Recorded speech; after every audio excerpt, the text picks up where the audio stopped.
Hi guys, and welcome to this update to Pigments 6 Explained. My name is Larry Holcomb, aka Get to Know, and I'm going to be talking about these brand new features that are being added to Arturia's amazing Pigments plugin. Okay, so to start off with, we're just going to have a kind of overview of what the new features are, and then we'll dive into them in detail. Okay, so first of all, there's a brand new kind of sound design engine, which is the modal engine. So we come up to engine here.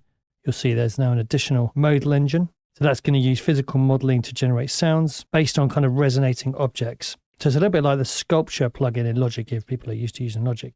And this is made up of two kind of exciters here, the collision and the friction section. And it really expands the capabilities of this plugin. Okay, so we also have a revamped filter section, and there's two new filter types.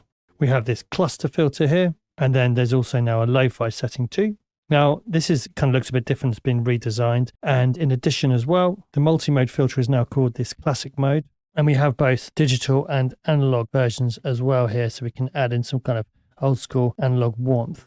Now, what's more, if we come to the effects section, we have a brand new vocoder effect here. So this is going to allow you to create those classic kind of robotic vocal sounds and also more experimental sound design.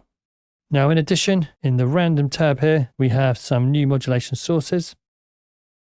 There is a voice modulator, and this allows you to create modulation with every note-on message. We'll have a look at that later. And then in addition, for the random mode, there's now a distance parameter here. And this allows you to set a distance between random steps. So we'll demonstrate that later. Now, another new feature within the sound engine here, if we go to the sample engine, the granular section here, which is where we can chop up audio into small segments and rearrange them.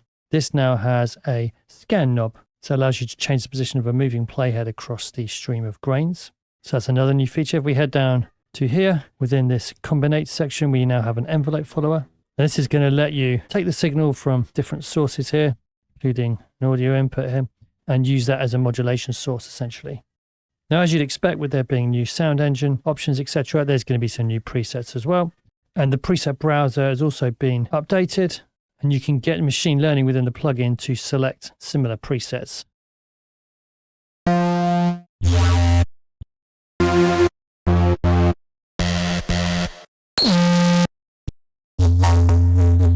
Pretty useful.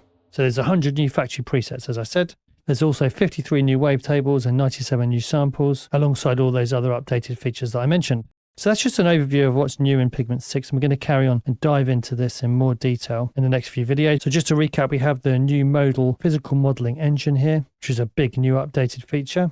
Within the filter, we have some new filter types, classic with the analog versions as well, lo-fi, and also this cluster filter.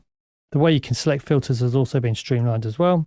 Remember, we have this brand new vocoder effect. If we head across to here, located down here, we're going to look at that in more detail. Within the random section here, we have the voice modulator option, and we also have the distance parameter that's been added to random. Within the combinator modulation source, we have an envelope follower. Within the synth section again, if we go to the sample, within the granular mode, we have the ability to scan through the grains of the sample essentially. And that is alongside a load of new presets, the ability to show similar presets as well. And there's also some brand new kind of interface and workflow improvements, a bit more under the bonnet stuff. Okay, so now that's covered, let's jump across in the next video and have a look at that modal engine in more detail. So I'll see you then. Thanks for watching.